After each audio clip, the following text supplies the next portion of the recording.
Marcos 8, del 1 al 21, he titulado este mensaje Los panes y el rey. Los panes y el rey. Y vamos a hacer lectura del Evangelio de Marcos, capítulo 8, versículo del 1 hasta el 21. ¿Tenéis ahí conmigo? Dice así: En aquellos días, como había una gran multitud y no tenían qué comer, Jesús llamó a sus discípulos y les dijo: tengo compasión de la gente, porque ya hace 3 días que están conmigo y no tienen qué comer. Y si los enviare en ayunas a sus casas, se desmayarán en el camino, pues algunos de ellos han venido de lejos. Sus discípulos le respondieron: ¿de dónde podrá alguien saciar de pan a estos aquí en el desierto? Él les preguntó: ¿cuántos panes tenéis? Y ellos dijeron: 7. Entonces mandó a la multitud que se recostase en tierra, y tomando los 7 panes y habiendo dado gracia, los partió y dio a sus discípulos para que los pusiesen delante, y los pusieron delante de la multitud. Tenían también unos pocos pececillos y los bendijo y mandó que también los pusiesen delante. Y comieron y se saciaron y recogieron de los pedazos que habían sobrado 7 canastas. Eran los que comieron como 4.000 y los despidió. Y luego, entrando en la barca con sus discípulos, vino a la región de Dalmanuta. Vinieron entonces los fariseos y comenzaron a discutir con él, pidiéndole señal del cielo para tentarle.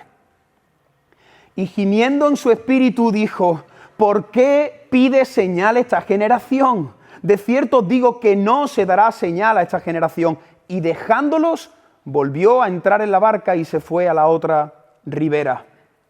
Habían olvidado de traer pan y no tenían sino un pan consigo en la barca. Y él les mandó diciendo: mirad, guardaos de la levadura de los fariseos y de la levadura de Herodes. Y discutían entre sí diciendo: es porque no trajimos pan. Y entendiéndolo, Jesús les dijo: ¿qué discutís? ¿Porque no tenéis pan? ¿No entendéis ni comprendéis? ¿Aún tenéis endurecido vuestro corazón? Teniendo ojos no veis, y teniendo oídos no oís, y no recordáis. Cuando partí los 5 panes entre 5.000, ¿cuántas cestas llenas de los pedazos recogisteis? Y ellos dijeron: 12. Y cuando los 7 panes entre 4.000, ¿cuántas canastas llenas de los pedazos recogisteis? Y ellos dijeron: 7. Y les dijo: ¿cómo aún no entendéis? He querido hacer la lectura de todos estos versículos. Como habéis visto, es un pasaje bastante extenso, pero es que todos estos versículos yo lo veo que están muy conectados una escena con la otra, así que he querido hacer lectura desde el versículo 1 hasta el 21, porque son 3 escenas que están interconectadas unas con otras. Hoy tenemos mucho material por delante, así que tengo un gran reto y espero que tú también puedas prestar tu atención y puedas estar atento a todo lo que vamos a tratar de sacar de estos 21 versículos que acabamos de leer. Como he dicho, vamos a repartir este pasaje en 3 escenarios, que van a ser los 3 puntos de nuestra predicación. El primer punto lo he titulado El pan de las multitudes. Ese es el primer punto, el pan de las multitudes. ¿Has estado atento a la lectura del pasaje? Mira, especialmente si vuelves a echarle un vistazo del versículo 1 al 8, ¿no te parece eso que estamos viviendo una especie de déjà vu? ¿Sabéis lo que es un déjà vu? Es una experiencia que tú crees que ha sucedido, que tú has vivido, nos ha pasado eso, uy, esto yo lo he vivido. Eso es un déjà vu. Esta escena, si miras del versículo del 1 al 8, parece que ya lo hemos vivido. Parece algo que ya hemos escuchado hace algunos meses. Si has estado siguiendo la serie de Marcos, ¿no te acuerdas que Jesús ya alimentó a una multitud y prácticamente hizo lo mismo? De hecho, hay algunas personas que se confunden y creen que este es el mismo acontecimiento, pero no es así. Esto sucedió en otra ocasión, pero prácticamente es igual. Casi las palabras, lo que sucede, es casi lo mismo que sucedió unos meses atrás. Jesús, junto a sus discípulos, con muy poquitos recursos y una gran multitud que tenía la urgencia y la necesidad de comer. Pero la Biblia es como un océano. La Biblia, tú puedes mirar y mirar la Biblia y mirar los pasajes y seguir sacando cosas y enseñanzas para nuestras vidas. Y aunque hicimos ya una predicación, la alimentación del rey, creo que se titulaba, ya hicimos una predicación de este pasaje, vamos a mirar solo algunos detalles que podemos descubrir nuevamente de este texto, de este escenario tan parecido al que ya vimos nosotros también hace unas semanas atrás. Lo primero que aquí vemos otra vez, la misericordia y la compasión tan grande que tiene Jesús por aquellas personas que no le conocen. Él se acercó a sus discípulos y les dijo, tengo compasión de esta gente. Otra vez más, Jesús mostrándonos su corazón, mostrando que Él cuando mira las noticias no es como nosotros que cambiamos de canal. Él no es indiferente como nosotros. Jesús siente compasión. Esta palabra compasión, ya lo estuvimos viendo, es un sentimiento que viene desde las entrañas, que no te deja dormir, que no sale de tu mente, que no sale de tu corazón, que te persigue. Es una acción que te lleva realmente a moverte hacia la persona que está sufriendo. Y es lo primero que vemos otra vez más, la compasión, la misericordia tan grande que tiene Jesús por aquellas personas que ni siquiera le conocen. Él sabía, hemos leído en el pasaje, él sabía que las personas que le estaban escuchando llevaban ¿cuántos días siguiéndole? 3 días, dice la Biblia. Ellos llevaban ya 3 días siguiendo al maestro donde iba. Así que las personas prácticamente ya acabaron con sus recursos. Después de 3 días, el pan se acabó, las cosas que llevaban en la bolsa ya desaparecieron, el dinero que llevaban ya no tenían, entonces ya la multitud tenía que regresar y él sabía que estaban en un lugar muy alejado de la ciudad. Así que él dice, me da compasión de ellos porque si los mandamos a sus casas, algunos pueden caer en el camino, pueden desfallecer de hambre. Y entonces él se acerca a sus discípulos, les muestra una vez más cómo es su corazón y les dice a los discípulos, tengo compasión de esta gente. Ahora, ¿qué tendrían que haber hecho los discípulos? ¿Cuál piensas que fue la respuesta de los discípulos después de que Jesús les dijo, tengo compasión de esta gente? Mira, lo normal, lo lógico es que ellos hubieran tenido fe y confianza en aquel que hace unos meses ya había hecho el mismo milagro. Por favor, no perderos, meteros conmigo. ¿Estáis? Jesús se acerca a los discípulos y dice, tengo compasión de esta gente, no podemos mandarlo a sus casas. Llevan 3 días y ahora no van a tener alimento para regresar a sus casas. Algunos de ellos se van a desmayar. ¿Qué tendrían que haber hecho los discípulos? Por ejemplo, Pedro, uno de los principales, el cabecilla, el que tenía un carácter más echado para adelante. Él tendría que haber reunido a los chicos y haber dicho, chicos, venid un momento. Esto ya lo hicimos hace 2 meses, ¿no os acordáis? Lo que tenemos que hacer, ¿cómo fue? Tenemos que repartir a la gente en grupos de 100, de 50, decirle que se sienten sobre la hierba, entre todos vamos a hacer una colecta, vamos a ver quién tiene un trozo de pan, quién tiene un trozo de queso, quién tiene algo de pescado, se lo llevamos al maestro, lo ponemos a sus pies y esperamos. ¿Tendrían que haber hecho eso? Por supuesto que sí. Ellos ya habían visto con sus ojos un milagro parecido, casi exacto a lo que estamos viendo en esta escena de esta mañana. Pero sin embargo no actúan así. Ellos actuaron de la misma manera que hacían siempre. Ellos actuaron con duda, con temor, con incredulidad. ¿Te has dado cuenta lo que dice el versículo 4 cuando ellos escuchan esto? Versículo 4. Sus discípulos les respondieron, ¿de dónde podrá alguien saciar de pan a estos aquí en el desierto? Ellos están con el maestro, ven la multitud, escuchan a Jesús diciendo, tenemos que hacer algo por ellos, porque llevan 3 días y no van a regresar a casa. Y entonces ellos, en vez de organizar a todo el mundo por grupo, en vez de confiar, en vez de hacer lo que ya habían hecho hace unos meses, otra vez actúan con duda, con temor, con incredulidad y encima lanzan una pregunta, ¿pero quién va a poder darle de comer a esas personas en medio del desierto? ¿Te has dado cuenta de esa pregunta? ¿Quién podrá alimentar a esas personas en medio del desierto? Los discípulos otra vez olvidaron todo lo que habían visto. Ahora, ¿cómo es posible? Yo esta semana pensaba, digo, ¿cómo es posible que estos 12 hombres dudaran otra vez de aquel que ellos vieron a personas sanas? Ellos vieron con sus ojos a muertos resucitar como la hija de Lázaro. ¿Cómo es posible que ellos duden de aquel que caminó sobre el mar delante de sus propios ojos?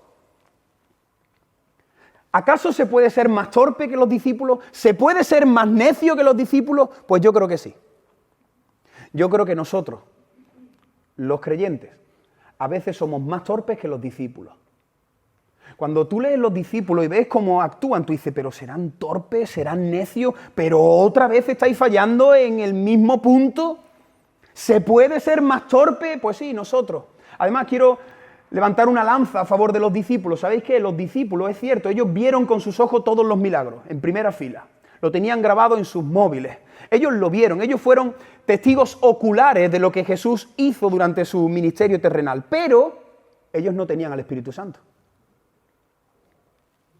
La Biblia dice que en ese momento el Espíritu Santo venía y se marchaba de ellos en momentos puntuales. ¿Cuándo recibieron ellos al Espíritu Santo? Cuando Cristo se marchó y ellos estaban en el aposento alto. Estad quietos ahí porque yo vendré a vosotros. Así que yo creo que nosotros somos más torpes que los discípulos porque la gran mayoría de las personas que estamos bajo este techo tenemos al Espíritu Santo y seguimos dudando de Dios. La gran mayoría de las personas que me estáis escuchando contáis con la tercera persona de la Trinidad, el Espíritu Santo, y cuando viene una prueba que hacemos, dudamos, tememos, desconfiamos del Señor. Otra vez actuamos de la misma manera que hace un par de meses. Nosotros tenemos un gran privilegio y es que el Espíritu Santo está en nosotros, está dentro de nosotros. Si os dais cuenta, este relato parece una copia exacta del acontecimiento que Marcos nos cuenta en otro capítulo anterior. Es que te animo a que luego lo puedas ver, es que hay palabras literales, es que la escena es exactamente la misma, una multitud, pocos recursos, los discípulos agobiados y Jesús haciendo un milagro y saciando a las multitudes. Y yo quiero que entendamos algo, y es que nosotros a veces también, como estoy diciendo, actuamos igual que los discípulos, dudamos, desconfiamos y tenemos incredulidad con situaciones que ya hemos pasado. Yo creo que Marcos, de manera intencionada, pone estos dos acontecimientos igualmente redactados para que entendamos que a veces nosotros, cuando viene la misma prueba, cuando viene la misma situación, nosotros actuamos también con incredulidad. ¿Cuántas veces, por favor, piensa en alguna situación? ¿Alguna vez que le has pedido ayuda a Dios de manera económica y has estado con el agua hasta el cuello, lo has pasado mal, pero Dios ha venido, te ha ayudado? Tú has disfrutado de ese milagro, pero luego pasan 3 meses, vuelves a estar en la misma situación y otra vez vuelve a agobiarte. Somos iguales que los discípulos. El Señor nos mete en una situación, nos ayuda y cuando luego a los meses viene otra vez la misma situación, otra vez nos desesperamos. Parece que no aprendemos. Así que lo que quiero destacar de este primer punto, que he titulado Los panes de la multitud, es que a lo largo de nuestras vidas yo creo que la asignatura pendiente que todos nosotros tenemos es la confianza en el Señor. Esa asignatura es la asignatura pendiente que muchos de nosotros tenemos. Pero el Señor es un buen maestro, a Él le da igual que tú tengas eso pendiente, Él te va a poner otra situación para que vayas aprendiendo. Que suspendes en junio a septiembre. Que suspendes en septiembre, otra vez el curso nuevo, otra vez la misma asignatura. ¿Te suena eso de algo? Hay algunos aquí que llevan 3, 4 años con la misma asignatura. Pero es que el Señor a veces nos trata así. Yo sé que tú eres un mal alumno, pero Él es un buen profesor. Y si Él ve que estás dudando y que estás atravesando la misma situación con incredulidad, con desconfianza, tranquilo, nos vemos en septiembre. Dice Proverbios capítulo 3, versículo 5. Confía en el Señor de todo corazón. ¿Te quieres aprender un versículo sencillo? Proverbios 3:5. Confía en el Señor de todo corazón. Mira lo sencillo que es de leer. Lo fácil que es de memorizar. Si tú tienes problema para memorizar un versículo, seguro que confía en el Señor de todo corazón. Confía en el Señor. Ahora, cuando viene la prueba, no sé por qué, dejo de confiar en el Señor. Cuando el Señor me ha librado del 2020, empieza el 2021 con miedo, con temor.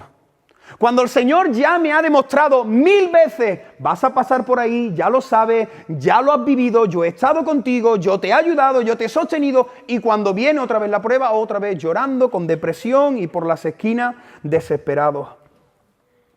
Así que escúchame, Recuerda que al maestro no le importa ponerte una y mil veces la misma prueba. Aprueba. Hinca los codos. Cuando te venga la misma prueba, dile al Señor, Señor, no voy a caer otra vez en el mismo terreno de la incredulidad. Él lo que quiere, hermanos, Él no es un tirano, Él lo que quiere es que tu fe crezca. Él cuando te pone la misma prueba es porque quieres que eches músculos espirituales, que tu fe sea fortalecida. Por favor, hago un llamado a todos los que me estáis escuchando. No dudes, no desconfíes de aquel que nunca te ha fallado. Mira, tú puedes dudar de mí, puedes desconfiar de un amigo, de tu padre, de gente que tú has puesto tu confianza y la han tirado por la borda, pero del Señor, ¿de Él vas a dudar? ¿De aquel que te ha sostenido a lo largo de todos los momentos difíciles de tu vida? ¿De Él vas a dudar?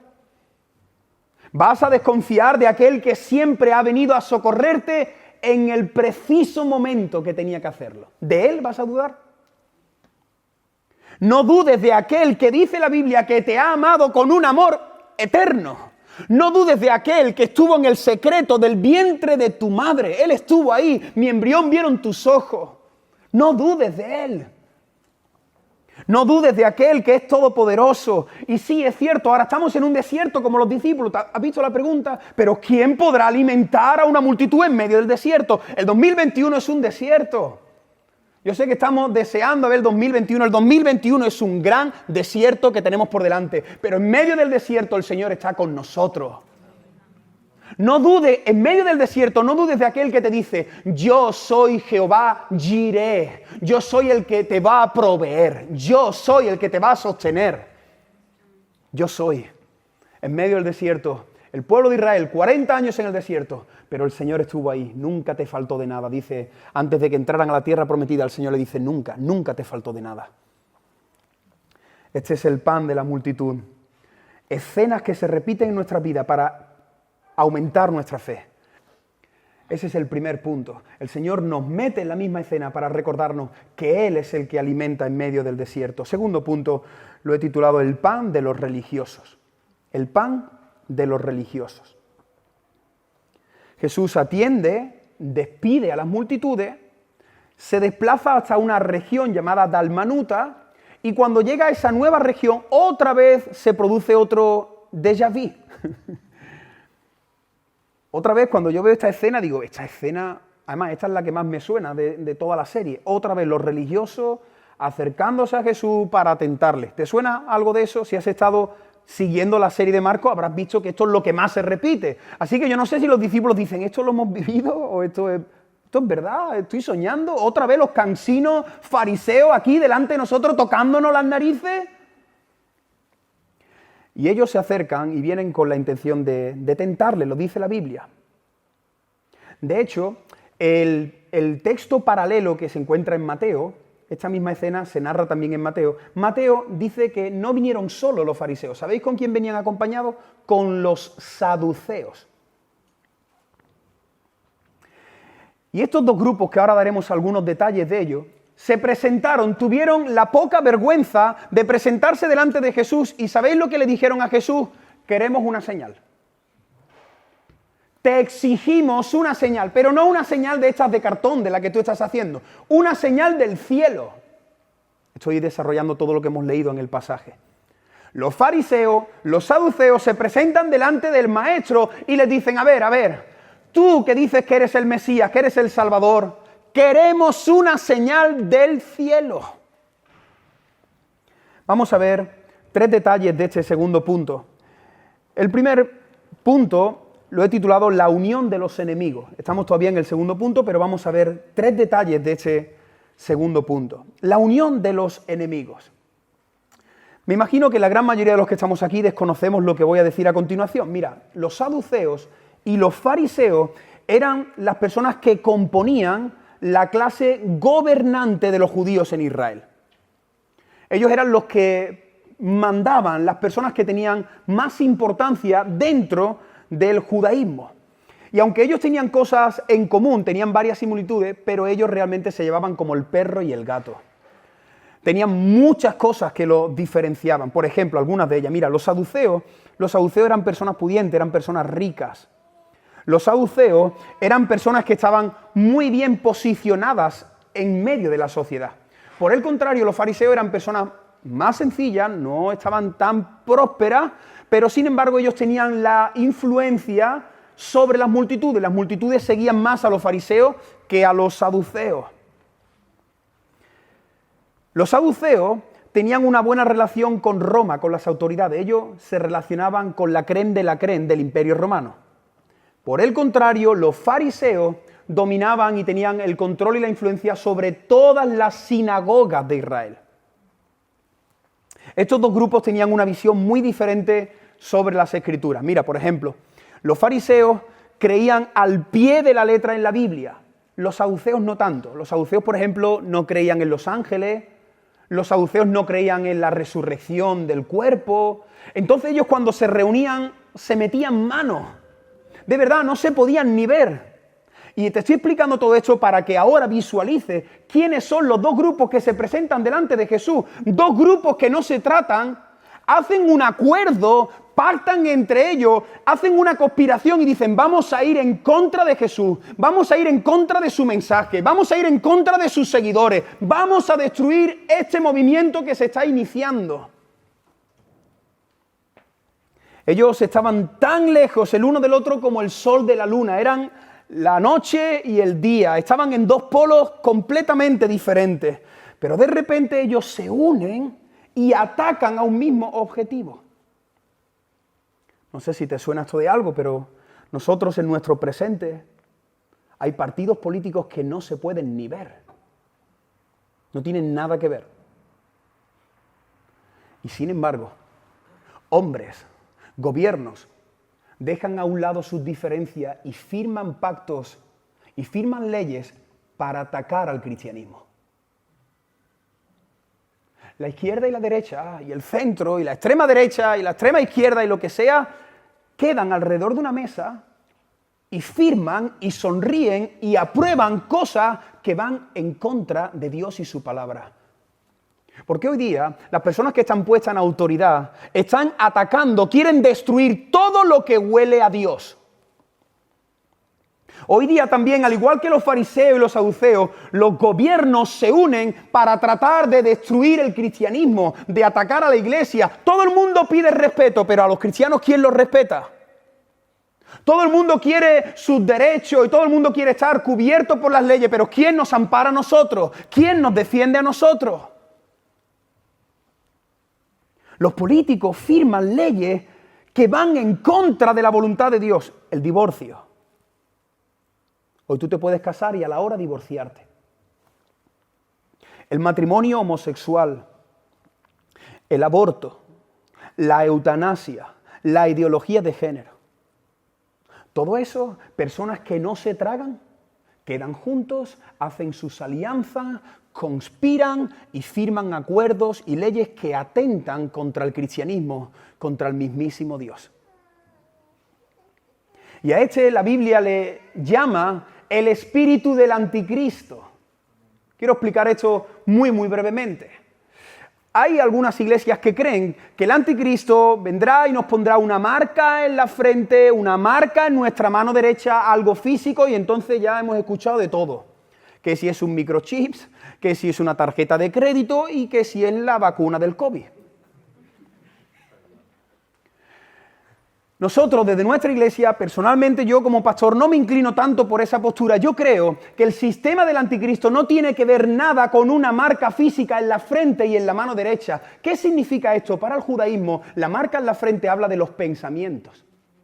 Y la marca en la mano derecha habla de las acciones que yo realizo. Eso es lo que entendían los judíos en aquella época. La marca en la frente es tu manera de pensar. La mano derecha es la que ejecuta la acción. Así que, ¿qué significa esto del espíritu del anticristo? Que el mismo diablo, por medio de los gobiernos, por medio del sistema caído en el que vivimos, va a intentar que esta sociedad piense en contra de la palabra de Dios. Que la gente le diga bueno a lo que es malo. Y la gente le diga malo a lo que es bueno. Y cuando yo pienso y yo me lo creo, entonces actúo. Esa es la marca de la bestia, de la que nosotros tenemos que huir y estamos tranquilos también y confiados porque hemos sido no marcados por la bestia, hemos sido marcados por el Señor por medio del Espíritu Santo. pero estáis viendo cómo la sociedad cada vez más piensa en cosas que van en contra de la Biblia. Hace 2 décadas tú decías esto y la gente se escandalizaba, pero ahora ya no es tan malo. Y dentro de muy poco, yo sé que esto parece una bomba, pero dentro de muy poco tú vas a ver a personas casándose con menores, a los pederastas. Vamos a ver cosas terribles que tú dices, eso no puede ser, tranquilo. El gobierno. Mira lo que dice el Salmo capítulo 2, versículo 2, para respaldar esto con la Biblia. Mira lo que dice el Salmo 2, versículo 2. Los reyes y los gobernantes de la tierra se rebelan y juntos conspiran contra el Señor y su rey escogido. Hace siglos y siglos el Espíritu Santo le puso en el corazón del salmista que escribiese esto, que los reyes de la tierra a lo largo de los siglos se han unido, aunque se odien, aunque después de firmar empiecen otra vez la guerra, pero si es para ir en contra de Cristo, si es para cerrar la iglesia, si es para arrasar el nombre de Dios de la tierra, nosotros nos unimos, firmamos, nos echamos la foto y sonreímos. Los reyes, los gobernantes se unen para ir en contra de la iglesia, en contra de nosotros. Y ya estamos escuchando cosas terribles. Como tú no te posiciones, como tú no digas que sí, adiós a tu trabajo, adiós a tus amigos, adiós a tu empleo y a tu sueldo. ¿Pero por qué? No estamos en una sociedad donde hay que respetar. Pero antes de seguir, quiero decir que en medio de la oposición que yo creo que va a ir creciendo cada vez más, en medio de esta persecución que estamos ya experimentando y que va a ir aumentando cada vez más, quiero decirte que hay alguien que juega en nuestro equipo y es el Señor. Y la Biblia dice, si Dios es con nosotros, ¿quién contra nosotros?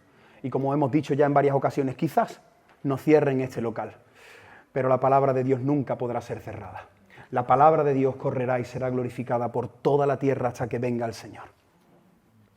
Así que en primer lugar vemos que los enemigos se unen. En segundo lugar, estamos todavía en el segundo punto, pero el segundo detalle es la tentación, la blasfemia. Como ya vimos también en otra predicación, no vamos a detenernos mucho aquí, hay una predicación que se llama la blasfemia contra el rey, y estuvimos estudiando ese pecado imperdonable conocido como la blasfemia al Espíritu Santo, que también es un tema que produce mucha duda. Si alguien tiene alguna confusión sobre este tema, te animo a que puedas escuchar la blasfemia contra el rey y creo que la palabra de Dios va a resolver muchas de tus inquietudes. ¿Qué es esto de la blasfemia contra el Espíritu Santo? Mira, la blasfemia contra el Espíritu Santo es atribuirle a Cristo las obras del diablo. Es mirar a los ojos al Señor y decir, tú lo que estás haciendo, lo estás haciendo influenciado por el mismísimo Belcebú.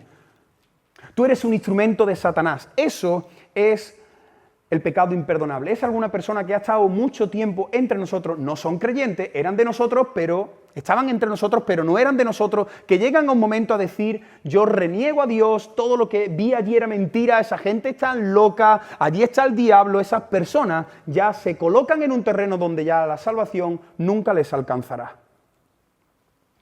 Y esto es lo que hacen los religiosos ortodoxos. Estuvieron delante del unigénito, Hijo de Dios. Estuvieron delante del ser más santo, más bueno, más inocente, más perfecto. Y se atrevieron a decir, tú todo lo que haces, lo haces por el mismísimo diablo. Tú estás poseído, Jesús, tú estás poseído por el diablo. Ellos vieron grandes milagros, al igual que los discípulos, pero se atrevieron a decirle a Jesús, queremos una señal del cielo. Ellos estaban viendo al pan de vida y lo rechazaron. Ellos tenían delante de sí mismos aquel que podía transformar sus corazones, su pasado, presente y futuro. Cogieron el pan de vida y lo tiraron a la basura. Y se atreven a mirar al maestro y decirle, y además, lo que queremos es una señal del cielo. Un detalle muy interesante sobre este versículo. ¿Por qué querían ellos una señal del cielo? Ellos tenían la falsa creencia, el falso pensamiento que cualquier milagro que las personas pudieran realizar a ras de tierra podía ser imitado por el diablo, como por ejemplo los magos en Egipto. ¿Os acordáis que Moisés tuvo una lucha con los magos de Faraón? Entonces ellos decían, vamos a ver, si Jesús ha sanado un paralítico, el diablo puede utilizar a una persona y también traer sanidad, que por cierto es real. Así que ellos decían, no nos valen tus trucos, no nos valen tus señales, lo que queremos es una señal del cielo a la tierra. ¿Qué es lo que quería? Mira, si te acuerdas del Antiguo Testamento, hay varias personas que realizaron milagros del cielo a la tierra. Por ejemplo, Moisés, el profeta Elías, que hizo que fuego cayese directamente hacia el altar. Él fue el que cerró el cielo para que no lloviese. El profeta Samuel, Josué en el valle de Gabaón, que detuvo el sol. ¿Entendéis? Así que estos grupos le están diciendo: no nos vengas con truquitos de casa, no nos vengas con cosas que otros pueden hacer. Si tú realmente eres un enviado de Dios, que venga algo del cielo, que suceda algo del cielo aquí a la tierra. Ahora, ¿quién es el hombre para demandar a Dios señales? ¿Te has dado cuenta de esta escena? Se ponen delante de Jesús y le exigen: venga, hazme una señal. Voy a creer en ti. Si ahora mismo desciende algo del cielo, ¿te suena esto a algo? Cuidado, porque muchas veces las personas tratamos a Dios como si fuese el genio de la lámpara. ¿No escucháis a veces? Si yo hago esto, si tú me das, si yo te pido, si tú entras en mi negocio, en mi trueque, entonces yo haré. ¿Cuántas personas han dicho: si tú me sanas, yo voy a hacer tal cosa, voy a seguir a esta virgen, a este santo, voy a meterme aquí, voy a hacer tal cosa? Y empezamos a negociar con el Señor como si fuese el genio de la lámpara. El ser humano se atreve a contestar como el discípulo Tomás. ¿Te acuerdas de Tomás? Hasta que yo no lo vea. No hasta que lo vea, hasta que yo no meta los dedos en su llaga, yo no voy a creer. Eso me han dicho a mí muchas personas. Hasta que yo no vea, no voy a creer. Pero dice Juan, capítulo 20, 29, bienaventurados los que no vieron y creyeron. Bienaventurados, felices, los que no vieron y creyeron. Por cierto, no sé si lo sabes, pero aunque esta tarde en tu habitación a solas Dios te regalara el milagro más espectacular, ningún milagro te va a hacer creer. El que te hace creer es el Espíritu Santo, que es el que te quita las vendas de tus ojos. Ningún milagro te va a hacer creer en Dios. Sí, vas a creer en su existencia, pero es que esa fe no es suficiente. Si algo te sucede, tú vas a decir: ostras, yo me he encontrado con Dios, como muchas personas que dicen: yo he tenido un encuentro, pero luego sus vidas no han sido transformadas, porque es el Espíritu Santo el que te cambia, no un milagro. Y por cierto, si alguien quiere una señal del cielo, mira, el mayor milagro, los mayores milagros, las mayores señales, es que Dios se hizo hombre y nació en un pesebre. ¿No tiene señal suficiente con eso? No solamente nació, es que vino del cielo, nació entre nosotros, Emmanuel, Dios con nosotros. Pero no solamente nació, es que Él vivió entre nosotros 33 años aproximadamente. Pero no solamente nació y vivió, es que Él murió. Pero no tenemos suficiente, es que Él murió y Él resucitó. Por eso nuestra cruz está vacía. No hay una imagen colgada entre el cielo y la tierra. ¿Por qué buscáis a Cristo entre los muertos? No hay mayor señal que esa. ¿Hay mayor señal que la que el Señor ha hecho con la humanidad con Cristo? Pero aún así, seguimos sin creer. Cuidado con aquellas personas que están aquí bajo este techo, semana tras semana, mes tras mes, año tras año, y siguen pasando olímpicamente del Señor. Si hay alguien aquí, o viendo la predicación, o luego escuchando esta predicación, y tú puedes reconocer que tú llevas semanas, meses y años pasando de Dios, no es para producirte temor, pero quiero decirte cuidado. Cuidado con aquellos que piensan, que son muchos, que dicen: bueno, ya me pondré a cuentas con Dios más adelante. Cuidado con aquellos jóvenes, sobre todo los jóvenes. Yo conozco muchos jóvenes que dicen: yo voy a vivir mi vida, voy a disfrutar mi juventud y ya luego volveré. Cuidado si hay alguien aquí que se deleita en el fango del pecado practicando algo que tú sabes que Dios lo aborrece. Si hay alguien aquí que está practicando un pecado que tú en tu interior dices: yo creo que esto que estoy haciendo no le agrada al Señor. Cuidado. Cuidado en definitiva con la blasfemia al Espíritu Santo. La Biblia dice, no Moisés peinado, la Biblia dice: si hoy oyes la voz del Señor, no endurezcas tu corazón. Si hay alguien aquí que durante este mensaje, durante esta semana, durante una canción, Tú estás oyendo una voz en tu interior que te está diciendo ponte en paz con el Señor. La Biblia te dice, no endurezcas más tu corazón. No trates de ganarle el pulso al Señor. Amigo y alma que me estás escuchando, recuerda que Jesús, cuando Él vio esta actitud otra vez de los fariseos, de los saduceos, dice el versículo 12, que Él gimió en su espíritu. ¿Tienes ahí tu Biblia? Dice que cuando vio esta actitud otra vez desafiante, otra vez diciéndole no, no, no, Él no dijo, pues ahí os quedáis. Él no los miró así con un toque de superioridad, no. Él dice que en primer lugar, Él gimió en su espíritu. Cristo cuando ve a personas una y mil veces golpeándose la cabeza contra la misma piedra, destrozándose la vida, tú sabes que el Señor sufre. Porque Dios nos ha creado, bien seas hijo o criatura de Dios, Dios sufre cuando ve a las personas destrozando su vida. Dios sufre desde el cielo cuando ve este mundo arruinado en una cuneta. Dios sufre cuando las personas pierden su virginidad. ¿Te has dado cuenta esa expresión? He perdido mi virginidad. Eso es, la has perdido. El cristiano no pierde su virginidad, el cristiano entrega su virginidad como el mayor regalo.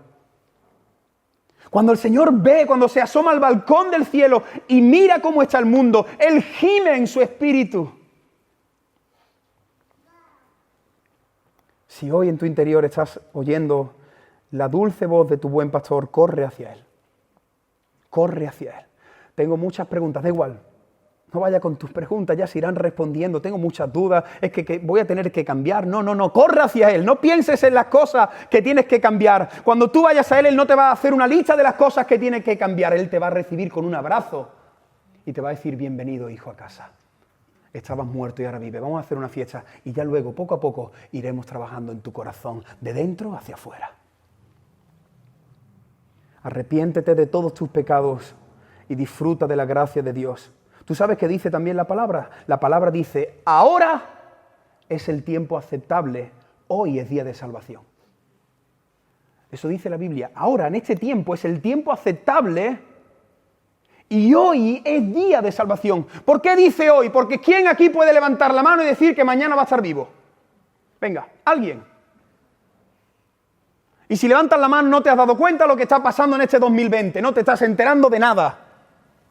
Hoy es día de salvación, hoy el Señor quiere cambiar tu corazón, hoy el Señor te ha traído aquí, estás escuchando esta predicación en directo porque Dios quiere salvarte y hoy es el día de tu salvación, hoy es el día de tu salvación y si estás escuchando la voz del pastor, no endurezcas tu corazón, arrepiéntete y dile al Señor, Señor, te entrego mi vida.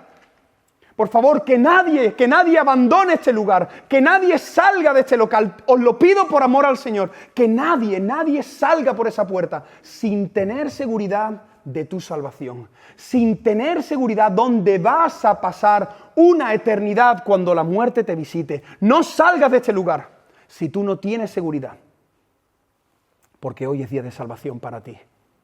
Y cuidado con aquel que diga y piense mañana.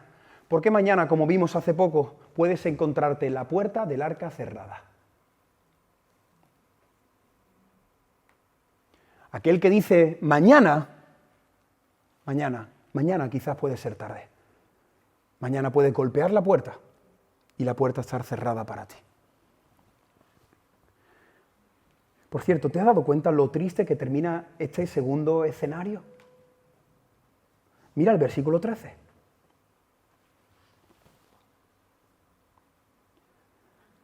Y dejándolos,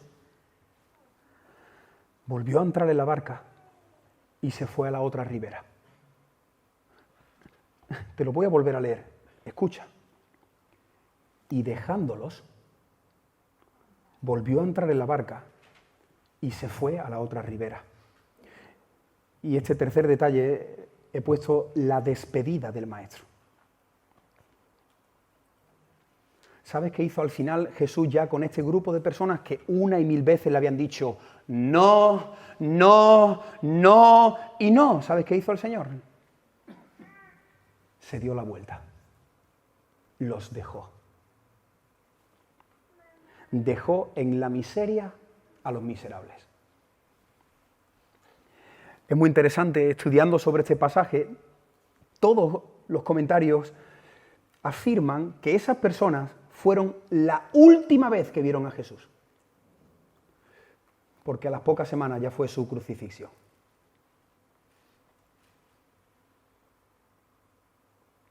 ¿Y si hoy es tu última vez en este local? ¿Y si hoy es la última vez que tú escuchas la buena noticia del Evangelio? ¿Y si hoy es la última vez que tú estás delante de Jesús en el tiempo de la gracia? Porque estas personas que vieron por última vez a Jesús, la Biblia dice que luego volvieron a verlo, pero ya después de morir y ya es tarde.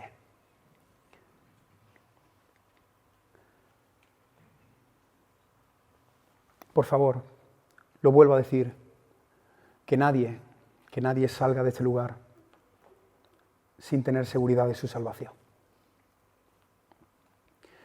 Aférrate al Maestro, engánchate a Jesús y no dejes que se marche. Ellos cuando vieron que Jesús se dio la vuelta y que se subió en la barca, ellos tendrían que haber corrido y haberle dicho, perdónanos la locura que acabamos de decir. Perdónanos la estupidez que estamos diciendo. Perdónanos, ellos se tendrían que haber enganchado al Señor como hizo Jacob en Peniel. ¿Te acuerdas, Jacob en Peniel? No te soltaré hasta que no me bendiga. Ellos tendrían que haberse agarrado a Jesús como hizo la mujer sirofenicia. Aquí estoy, te voy a perseguir y te voy a perseguir. Y así tenemos que buscar a Cristo. Así el ser humano tiene que buscar a Dios. Y más en medio de este tiempo que estamos viviendo. Las personas tendrían que correr hacia el Señor y abrazarse a Cristo y decirles, por favor, tú no nos dejes. Hemos visto en primer lugar el pan de las multitudes, experiencias que el Señor permite repetir a lo largo de nuestra vida para fortalecer nuestra fe, para tratar con nosotros, para decirte, todavía no has aprendido la lección. Yo soy el que estoy contigo en medio de tu desierto, yo soy el que hace el milagro. En segundo lugar, hemos visto el pan de los religiosos. Aquellas personas que atentan contra el cristianismo, aquellas personas que aborrecen la Biblia, aquellos que tratan de quitar a Cristo de las aulas, de nuestras conversaciones, de las películas, aquellos que blasfeman contra el Espíritu Santo, aquellos que dejan que el arca de la salvación se cierre delante de sus narices. Y el tercer y último punto, el pan de los discípulos.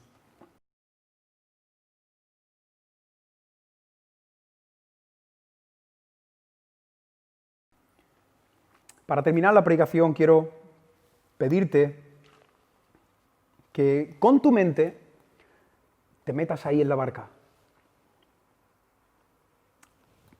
Si recuerdas el texto que hemos leído, primer escenario con la multitud, segundo escenario con los religiosos, tercer escenario Jesús a solas en la barca con sus discípulos.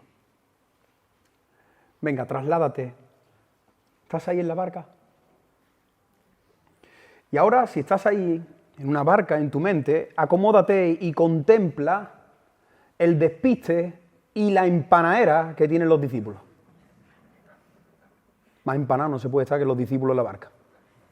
¿Los estás viendo? Pero métete en la barca. ¿Estás en la barca? Quédate ahí en un rinconcito, que nadie te haya visto. Tú quédate en un rinconcito en la barca. Y ahora mira la empanadera que tienen. ¿Qué te crees que están hablando los discípulos en la barca? ¿De qué tema? ¿Tú sabes de qué estaban hablando los discípulos? Empanados. Uy, no hemos traído pan. Uy. Claro, ven al maestro que está así pensando y entonces empiezan a hablar entre ellos. Léelo, como está haciendo Rosy. Léelo, si es que es lo que dice. Uy, mira que lo único que nos ha mandado, ha dicho, antes de subir a la barca, que alguien vaya a comprar pan. ¿Quién ha ido a comprar pan? Te tocaba a ti, ¿a quién le tocaba? Uy, Dios mío, cuando se entere que no tenemos pan. Y dice que empiezan a mirar quién tiene pan y dice que sacan un pan. Y entonces miran el pan y miran a 13 en la barca. ¿Y ahora qué hacemos con el pan y con 13? Hombres corpulentos, hombres trabajadores, hombres que es mejor comprarle un traje que invitarlo a comer. Ahí están empanados en la barca, preocupados, pensando, pero es que somos torpes, Lo único que nos pide el maestro es que miremos, que estemos a su lado y que hagamos los recados, es lo único que nos pide. Nos ha dicho que compremos el pan y nos subimos en la barca, estamos en medio del lago y estamos sin pan. Pero es que se puede ser más torpe que nosotros. Y quizá alguno empezó a discutir con otros estaban agobiados, pensando en el pan. Lo dice el versículo 14, estaban preocupados porque olvidaron comprar pan. Dios mío, qué empanadera más grande, qué despiste, qué torpes, qué necios.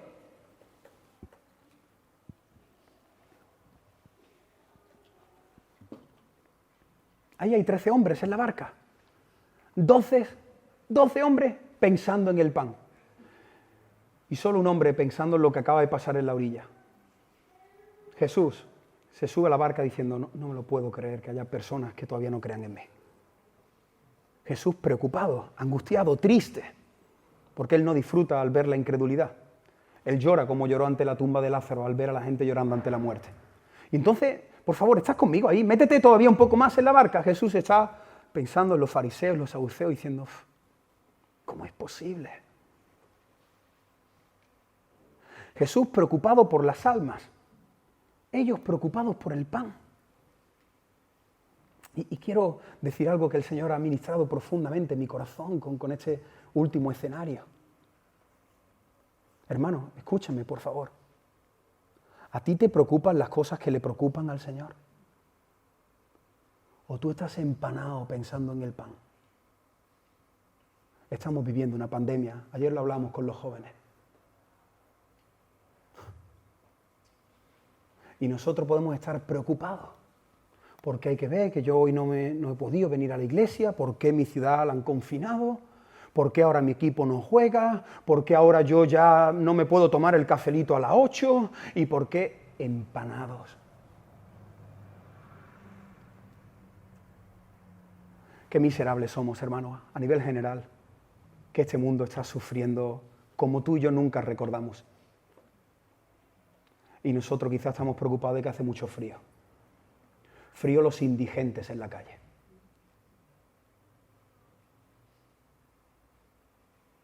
Y tú estás pensando en que quizás en 2 meses ya se te acaba el dinerito que tienes y el que no tiene hoy.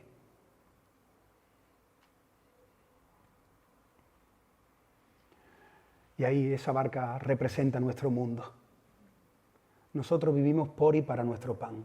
Ojalá sintamos lo que el Señor siente. Mira, esta frase, necesitamos pensar, sentir y actuar más como Jesús. Necesitamos pensar, sentir y actuar más como Jesús. ¿Te acuerdas la primera escena? Jesús mira a las multitudes y tiene compasión por ellos porque no tienen comida. Y se pone a pensar, ¿y cómo los voy a mandar a casa? Es que no van a llegar. Y los discípulos que estaban pensando, lárgalos, despídelos. ¡Qué miserable! ¡Qué cristianismo más superficial, más absurdo el que tenemos muchos de nosotros! Que hacemos una oración por el necesitado, pero vemos al necesitado y seguimos de largo.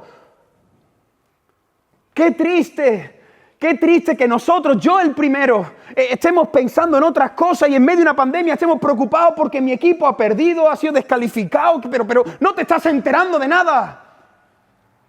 El mundo está patas arriba, hay gente sufriendo, gente desesperada, gente suicidándose y eso no lo quieren decir los medios de comunicación para que no se produzca más miedo y más fobia en la sociedad.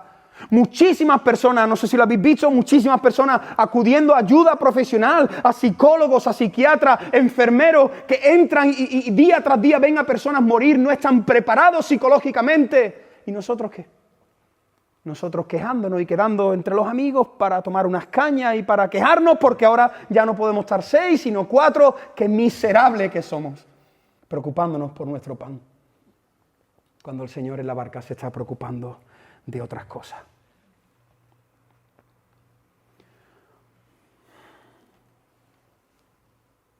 Versículo 15, Jesús de repente, Jesús comienza a hablar ahí en la barca y les dice, parafraseo, le dicen, chicos, guardaos de la levadura de los fariseos y de Herodes. Y el Evangelio de Mateo también añade la levadura de los saduceos. No perderos que ya estamos entrando en la recta final. Jesús en medio de la barca le dice, chicos, escuchadme un momento, quiero que os guardéis de la levadura de los fariseos, de los saduceos y también de Herodes. ¿Y sabéis con qué se quedan ellos? Con la palabra levadura. Y entonces dicen, levadura, levadura, levadura, nos va a reñir porque no tenemos pan. Dios mío, qué empanadera más grande. Es que es así, míralo luego. Jesús le dice, mira, tened cuidado con la levadura de los fariseos, tened cuidado con este movimiento de los saduceos. La levadura, ya, es que nos lo va a decir, es que el pan. Y no te pasa a ti, mira, esto nos pasa a todos. Cuando tú estás preocupado por algo, tienes un pensamiento en la mente día tras día, hora tras hora. ¿No te pasa a ti? Cuando a ti hay algo que te inquieta, hay un pensamiento que no sale de tu mente. Me hubiera gustado que estuviera aquí, pero me imagino que estará viendo el mensaje. Laura, nuestra hermana Laura de San Fernando, pues lleva, claro, unos días que Arnaldo está en Honduras y ella está, pues, llorando por las esquinas, echándole de menos y viendo a Arnaldo en todos los sitios. Pero ayer, precisamente pensando en esto, me acordaba de ella porque en la reunión de jóvenes era como que su mente estaba en otro sitio y solamente reaccionaba cuando escuchaba a Arnaldo. Que por cierto, no sé por qué, pero ayer dijimos Arnaldo más veces que nunca. Así que, perdona Laura que lo diga otra vez, a lo mejor estás ahí en tu cuarto llorando. Pero claro, ¿entiendes? ¿Por qué? Porque hay algo que inquieta mi corazón, es que hay un tema en mi corazón, levadura, levadura, pan. Arnaldo, no me he enterado de la frase, no sé de qué estáis diciendo. En el momento que conecto esta palabra con lo que me está pasando, me pongo a llorar, me desespero, me inquieto, me preocupo. Y eso nos pasa a nosotros cuando estamos angustiados por algo. Ese pensamiento no sale de nuestra mente. El dinero, lo que sea. Levadura, pan. Dice el versículo 16. Discutían entre sí diciendo, es porque no trajimos pan. Ha dicho levadura porque no hemos traído pan. ¡Qué empanadera! Así que para terminar, quiero que de esta escena veamos la enseñanza y la advertencia del maestro. Vamos a terminar viendo estos dos detalles que sucedieron en la barca. En primer lugar, la enseñanza del maestro.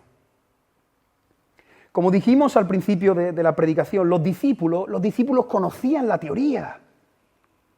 A estas alturas, aunque nosotros llevamos 29 predicaciones, pero ellos llevaban ya casi 3 años con Jesús. Ellos ya tenían un seminario intensivo. Ellos eran buenos teólogos ya. Pero cada vez que se presentaba el examen práctico de la vida, otra vez suspendían. Y ahora no te lo pierdas. ¿Por qué están preocupados ellos en la barca? ¿Por qué estaban preocupados? Por el pan. No te lo pierdas. ¿Qué había hecho Jesús en la orilla antes de subirse a la barca? Multiplicar el pan. Es que no pasaron 2 meses, es que pasaron 1 hora. Increíble. Y yo, hermano, no sé si te pasa a ti, pero yo me veo tan identificado. Ahora diciendo gloria a Dios, la 1:20 me como el mundo y a las 3 estoy fatal. El otro día a punto de ver a mi amigo Juanma Moreno en la tele, el presidente. Yo ya tenía, en mi mente yo lo tenía todo controlado. Yo decía, bueno, las medidas entran el domingo por la noche, porque siempre se ha hecho así, ¿verdad? El viernes anuncian y el domingo entra. Entonces, el domingo no va a pasar nada. Nuestras 2 reuniones, a las 10 a las 12, sale nuestro amigo Juanma Moreno y dice, esto empieza el sábado por la noche. Descolocado. Estaba ahí en el sofá viendo el jorobado de Notre Dame y no vi nada. De verdad, ahí con el móvil pensando, escuchando a uno, ahora cada uno dando su opinión, agobiado, yo, Dios mío, estresado. Así somos nosotros. El Señor trata con nosotros, te muestra que has sido fiel y a los 10 minutos te olvidas. Mira, vamos a ver la conversación, por favor, versículo 17, es que no tiene desperdicio. Porque aquí parece Jesús que le está hablando como a veces le hablo yo a mis hijos pequeños, ¿no? Pero el Señor no lo hace para ridiculizarlo, el Señor lo hace para tratar con ellos. Y con esta predicación, no te sientas que el Señor te está diciendo que no, Él está tratando contigo. Eres un mal estudiante, pero Él es un buen profesor. Él tiene la paciencia que tú y yo no tenemos. Mira la conversación, no tiene desperdicio. Versículo 17. Jesús les dijo, ¿qué discutís porque no tenéis pan? Claro, pero no entendéis. pero no comprendéis. Aún tenéis endurecido vuestro corazón. Versículo 18, míralo. Teniendo ojos, ¿no veis? Pero vamos a ver, teniendo oídos, ¿no oís? Pero vamos a ver, ¿qué te pasa? ¿No recuerdas? Y entonces empieza ya la lección de la escuela dominical. Vamos a ver, chicos. Cuando partí los 5 panes entre 5.000, ¿cuántas cestas llenas de pedazos recogisteis? Y ellos dijeron, 12. O sea, Dios te está diciendo, cuando hice el primer milagro, ¿cuánto sobró? 12. Y cuando los 7 panes entre 4.000, que lo acabo de hacer hace 1 hora y media, ¿cuántas canastas llenas de pedazos recogisteis? Y ellos dijeron, 7. ¿Y todavía no entiendes? ¿Todavía no entiendes que el panadero está en la barca? ¿Todavía estás preocupado? ¿Todavía miras al 2021 con temor, con miedo? ¿Todavía pones las noticias y te angustias? Y esto es muy importante porque me imagino que esto que estoy diciendo lo estamos experimentando todos y se nos olvida que Dios sigue sentado en su trono, que Dios sigue estando con nosotros, que no hay nada que esté pasando que Dios no lo esté permitiendo, consintiendo, y todavía no te enteras de la película, hijo mío. Hermanos, dice la Biblia que no seamos oidores, sino que hacedores de su palabra. ¿Sabes cuántas predicaciones llevamos hablando de que Dios es poderoso, de que Dios es soberano, de que Dios puede sobre la enfermedad, sobre la muerte, sobre todo esto es lo que estamos viendo en el Evangelio de Marcos? 29 predicaciones. Si alguien que tiene esta libreta tan chula, tú tienes que tener aquí 29 predicaciones escritas. Y si le echas un vistazo esta tarde, vas a ver que hay líneas que tú has escrito que son perlas para el alma. Ahora, mi pregunta, yo estaba reflexionando esta semana 29 predicaciones de la mitad del Evangelio. La pregunta que te hago a ti es, después de 29 predicaciones, ¿tú estás cambiando? Mira, por favor, responde. Después de 29 predicaciones, ¿tú has crecido en el Señor? La última. Después de 29 predicaciones, por favor, ¿tú estás confiando más en el Señor? Si tu respuesta a todo eso es no, tú estás perdiendo el tiempo aquí los domingos a las 10 o a las 12, estás escribiendo en una libreta, pero no estás escribiendo en tu corazón. ¿Cómo es posible que lleves aquí 29 predicaciones? De 1 hora, hora y 5, hora y 10. ¿Cómo es posible? Y que no te estés enterando que Dios está al control. ¿Cómo es posible que sigas dudando cada vez que viene una prueba? ¿Cómo es posible que no estés creciendo en tu relación con el Señor? Porque nosotros vivimos por nuestro pan. Y esto es lo que nos pasa, que vivimos por nuestro pan. Y cualquier persona aquí que lo esté pasando mal, ¿sabes por qué lo estás pasando mal? Porque te han quitado tu pan. Como tú pongas tu identidad, tu felicidad en este pan, que es temporal, que es pasajero, que ahora está y ya no está, como tú pongas tu vida en el pan, tu alegría, tu felicidad, tu paz y tu gozo están cogidos con pinzas, porque cuando tengo pan estoy contento y cuando no tengo pan, y espero que me estés entendiendo, el pan habla de todo aquello terrenal, del alimento, personas que se sienten más contentos si ven su nevera llena, su almacén, las habitaciones de su casa con provisión, yo estoy tranquilo, estoy confiado. Pero no solamente el alimento, hay personas que su pan puede ser la economía. Y entonces se sienten seguros en medio de la pandemia porque saben que tienen un colchón de ahorro. Tu pan puede ser tu ropa. Te alegra abrir tu ropero y ver que puedes escoger y que tienes ropa para vestir. Quizás tu pan es tu propia salud. Te sientes tranquilo, confiado porque todavía la salud no me la han tocado. Quizás tu pan puede ser tu pareja. Aquella persona que te prometió el cielo y la tierra, que te decía cosas al oído y ahora ya, adiós. Quizás tu pan puede ser tus hijos, tu negocio, tu futuro, tu sueño, tu agenda. Y el Señor con todo esto nos está demostrando que este pan perece, este pan es superficial, terrenal. En cualquier momento se nos quita. Y Jesús, como siempre, Él va a la raíz del corazón. Y lo dice en el Evangelio de Mateo, Mateo 16, versículo 8, la misma escena, pero Jesús hace una radiografía y les dice a los discípulos: ¿por qué pensáis dentro de vosotros, hombres de poca fe, que no tenéis pan? Ahí está el problema. Una vez más, ¿dónde está la raíz de nuestros problemas? En nuestra falta de fe.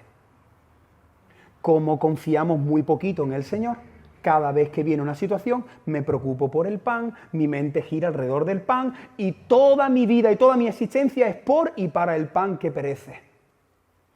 Pero el Señor dice: yo voy a estar contigo. Yo te voy a proveer. Buscad el reino de Dios y su justicia y las demás cosas vienen añadidas. Porque os preocupáis por vuestra ropa, mirad los lirios del campo, mirad las aves del cielo. En ocasiones sufrimos y nos agobiamos porque estamos en nuestra barca, en nuestro mundo, pensando en nuestro pan. Y se nos olvida contemplar al panadero. Se nos olvida pensar de que ahí en esa barca está el que multiplica el pan. He puesto aquí: contempla mucho más a la persona de Jesús y aumentará tu fe. Moisés, ¿cómo aumento mi fe? Mirando a Jesús. Poned vuestra mirada, poned los ojos en Jesús. Cuanto más estudias, cuanto más te hablan de Jesús, cuanto más llenas tu corazón de Jesús, tu fe más aumenta. Así que esa es la enseñanza. Tranquilo, no te preocupes por el pan, yo estoy en tu barca.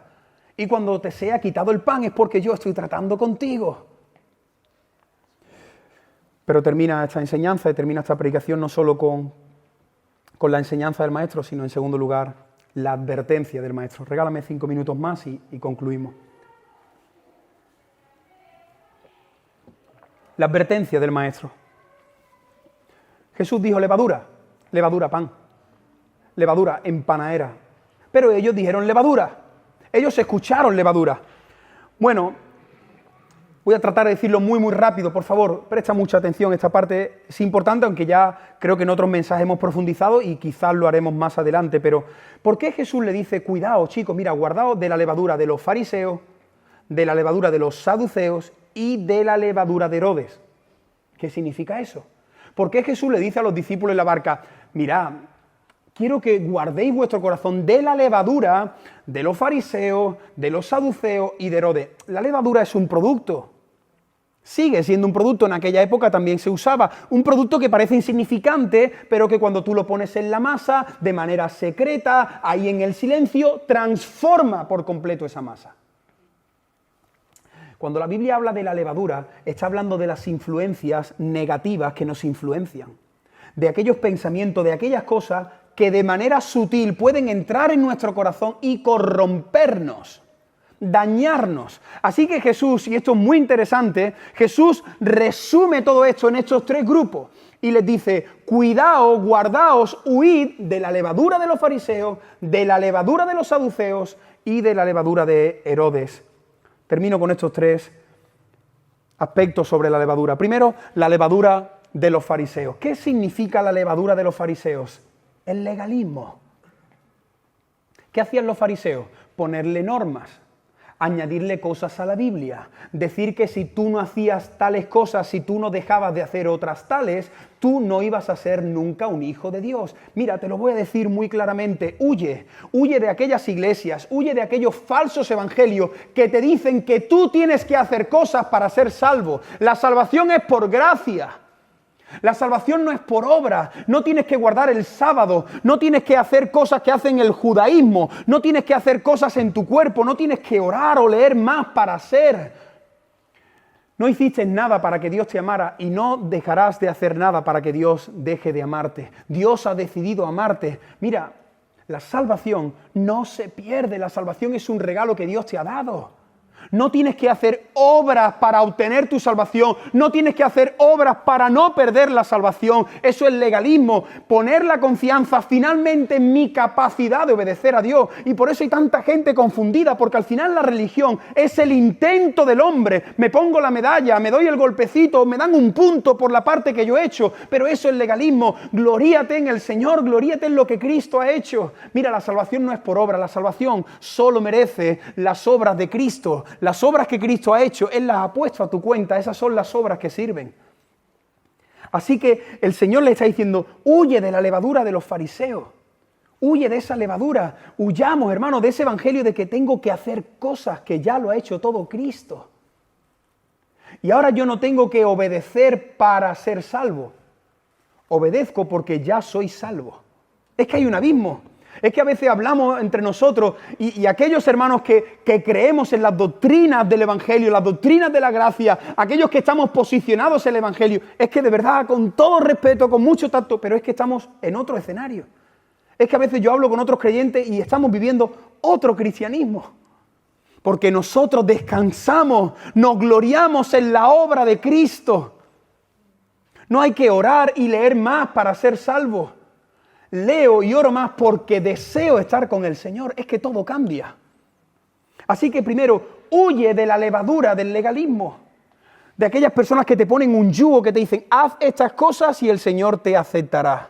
Cambia tu manera de vestir y el Señor te sonreirá. Haz esas cosas. No, es al contrario. El Señor te acepta y luego te transforma. La segunda levadura, la levadura de los saduceos. Y esto hace referencia al liberalismo. No perderos, por favor. Como he dicho antes, los saduceos no creían prácticamente en nada de la Biblia. Los saduceos habían hecho una fe a su medida. Ellos no creían en la resurrección. Ellos no creían en los ángeles. Ellos no creían, los saduceos no creían en las historias del Antiguo Testamento. Y esto estoy convencido que lo desarrollaremos con más detenimiento. Huye de la teología liberal. ¿Qué es eso, Moisés? La teología liberal es aquellos creyentes que se acercan a la Biblia con lupa, juzgando a la Biblia, diciendo, esto es verdad, esto no es verdad, esto es cierto, esto no es cierto. Son aquellos creyentes que tratan de meter la ciencia dentro de la Biblia. ¿Tú sabes que hay creyentes que creen que Dios no abrió el mar? ¿Tú sabes que hay creyentes, cristianos, teólogos y maestros que afirman que Génesis capítulo 1 al 11 es una fábula? O sea, tú no te creerás que Dios hizo al hombre y que había una serpiente. Estamos en el siglo XXI, tú no serás tan torpe de creerte que los animalitos entraron de dos en dos en una barca. La pregunta que yo le hago a esas personas, ¿por qué Génesis del 1 al 11? ¿Por qué hasta el 11? Recuerdo en mi cuarto año de seminario que entró un profesor, porque es lo único que era, yo no le puedo llamar hermano en la fe, era un profesor, solo eso, un profesor. Y recuerdo sus primeras palabras que nos dijo cuando ya estábamos en cuarto, un profesor de filosofía nos dijo, a ver, ahora que estáis ya aquí en cuarto, vosotros no creeréis que la burra habló. Me faltó muy poco para decir sí porque estoy viendo al burro. Pero gracias al Señor ya ahí yo tenía un poquito más de dominio propio y no lo dije. Pero recuerdo cómo ese hombre se burló de la Biblia. Vamos a ver, vosotros no creeréis que cayó maná del cielo, no podéis creer en esas cosas. Cuidado con la teología liberal, que hoy día hay muchos cristianos liberales dentro de la iglesia, que no creen en la palabra de Dios, que creen que la Biblia tiene errores, que creen que la Biblia, eso es para aquella época. Ah, sí. Eso no puede ser para nosotros. Cuidado con esos creyentes que creen que el hombre es bueno, que tenemos que hacer obra social, que no tenemos que juzgar a nadie. Tú no le puedes decir a nadie, no puedes confrontarlo con su pecado, no puedes decirle esto dice el Señor porque eso es muy relativo, porque lo importante son las personas. El Señor le dice cuidado con la levadura de los saduceos. Hermano, cuidado con los libros que leemos, cuidado con las predicaciones que escuchamos, cuidado con nuestras conversaciones, cuidado con dudar de la palabra de Dios. Esta es la palabra de Dios de tapa a tapa. Y si tú no crees que Dios puede hacer el mundo en 7 días, entonces tú no crees que Dios puede hacer el mundo en un día. Y el Dios que yo creo puede hacer el mundo en un día y le sobran 23 horas. El problema lo tenemos nosotros, que queremos meter a Dios en nuestras mentes finitas, queremos entenderlo, ponerle un marco y decir, así es el Señor. Y nadie puede finalmente entender la absoluta soberanía del Señor. Así que Jesús está mirando a los discípulos y nos está diciendo a nosotros, cuidado con el legalismo, cuidado con el liberalismo. Y en tercer lugar, Jesús habla de la levadura de los herodianos. Los herodianos eran los que seguían a Herodes. ¿Qué significa esto? Esto es el secularismo. Herodes era la persona mundana, la persona que le gustaba las orgías, le gustaba las fiestas, le gustaba el dinero, el placer, el vino.